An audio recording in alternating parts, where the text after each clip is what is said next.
Coucou les jardiniers! Hello les jardinières! Vous connaissez Rustica l'hebdo? Rustica, le site internet?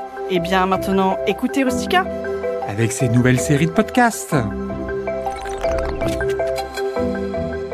Le gazon est l'un des éléments végétaux le plus représenté dans un jardin. C'est aussi celui qui demande le plus d'attention et d'entretien, avec en premier lieu le passage récurrent de la tondeuse. Mais pourrait-on se passer de tondre sa pelouse?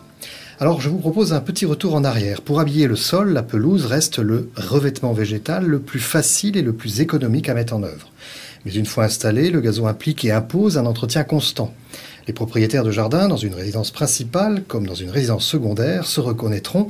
La tonte est l'activité de jardinage principale et incontournable des week-ends et des vacances dès le mois d'avril et jusqu'en novembre. En plus de mobiliser du temps, et bien que, je le reconnaisse, les tondeuses soient aujourd'hui à propulsion électrique et donc silencieuse, ou autonomes avec des robots de tonte, couper l'herbe de son jardin n'est pas un geste très écologique. En effet, il limite et contraint le développement de la flore, les graminées et les fleurs qui s'épanouissent dans nos gazons. Il y a là divers trèfles, des boutons d'or, des camomilles, de la marguerite, des achillées et d'autres lotiers qui sont obligés de croître sous le passage de la lame, autrement dit à une hauteur d'à peine quelques centimètres. Mais il n'y a pas qu'eux qui souffrent. La microfaune sauvage, vous savez, ce sont les petits insectes, les sauterelles, les papillons et les autres petits animaux qui peuplent nos tapis verts, eux aussi sont contraints tous les 10 jours au printemps et en automne, ou toutes les semaines en été, de fuir les lieux. Vous l'avez compris, si la pelouse est l'un des attraits décoratifs majeurs d'un jardin, son entretien est contraignant, chronophage et peu vertueux pour l'environnement. Mais ne plus tondre son gazon n'est pas envisageable, me direz-vous. Certes, vous avez entièrement raison. Ce à quoi je vous réponds, continuons de tondre, mais moins et surtout différemment. Pour cela, je vous suggère d'appliquer un principe mis au point par les collectivités locales dans les années 1990. En effet, certaines d'entre elles furent des acteurs précurseurs en matière de gestion des espaces verts en appliquant le principe de la gestion différenciée. Alors, de quoi s'agit-il ? La gestion différenciée d'une pelouse s'attache à distinguer ou à différencier, comme son nom l'indique, les espaces régulièrement tondus des espaces laissés en prairie qui sont fauchés seulement 2 fois durant la belle saison. À l'époque, et derrière ce mode de gestion, vous l'aurez compris, les collectivités locales cherchaient à réduire le temps passé par leurs agents à courir derrière une tondeuse. Et donc aujourd'hui, pourquoi ne pas adapter le principe de la gestion différenciée à son jardin et comment l'appliquer chez soi ? Alors en réalité, c'est assez simple. Dans votre propriété, vous avez une maison qui est votre lieu de vie principal.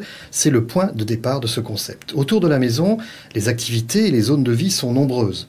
Elles impliquent d'avoir une surface engazonnée régulièrement tondue, fonctionnelle et agréable à fouler. C'est le cas pour l'air prolongeant la terrasse et permettant de s'étendre lorsqu'on reçoit des invités, mais aussi des espaces de jeu destinés aux plus petits et nécessitant une surveillance accrue de la part des adultes. À ces raisons fonctionnelles s'ajoute celle d'inviter les résidents à circuler vers d'autres zones du jardin. Dans ce cas, la tonte d'allées engazonnées et tondues sont plus confortables et surtout plus faciles à utiliser. Elles desserviront le reste de la propriété. Et puis il y a une raison esthétique. Celle qui consiste tout simplement à bénéficier autour de l'habitation d'un dégagement visuel vers le jardin que seule une surface engazonnée régulièrement tondue pourra assurer. Mais au-delà, est-il vraiment nécessaire de tondre l'intégralité de votre surface enherbée toutes les semaines en été? Pas forcément, et c'est là tout l'intérêt de la gestion différenciée de votre pelouse. Plus vous vous éloignez de l'habitation et de ses zones de vie, moins vous allez tondre, ou plutôt vous allez tondre différemment en espaçant les interventions et en distinguant les espaces. Vous laisserez donc des parties en prairie, en particulier celles qui n'imposent pas une fréquentation ou un usage régulier. En revanche, vous allez poursuivre une tonte fréquente des allées qui mènent au potager, au verger, à l'aire de jeu pour les enfants ou aux ornements de jardin comme une pergola, un cabanon, un bassin ou un point de vue sur le paysage. Vous allez également tondre des bandes enherbées au pied des arbres fruitiers dans un verger pour faciliter les récoltes sans se prendre les pieds dans des herbes hautes et pourquoi pas tondre une aire de repos éphémère au milieu d'une prairie pour poser des transats ou pique-niquer au fond du jardin.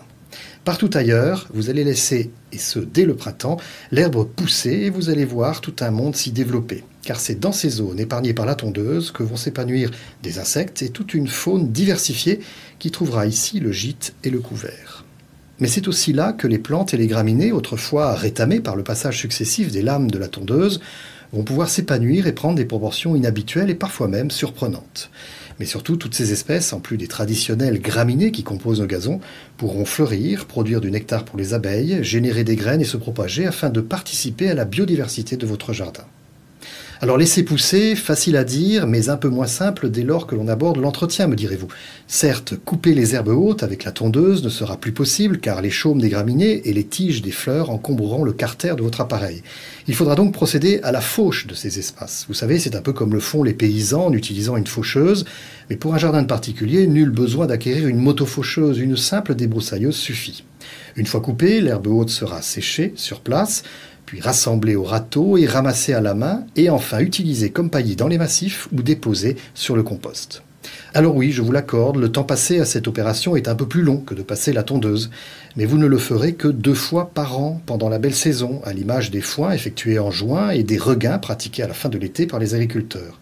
En tout état de cause, ce sera bien moins chronophage, contraignant et fatigant que de passer la tondeuse toutes les semaines. Sans oublier que tondre moins présente un réel bien-être pour nos oreilles et celles de nos voisins, et puis, quelle contribution formidable pour introduire et encourager la biodiversité dans nos jardins.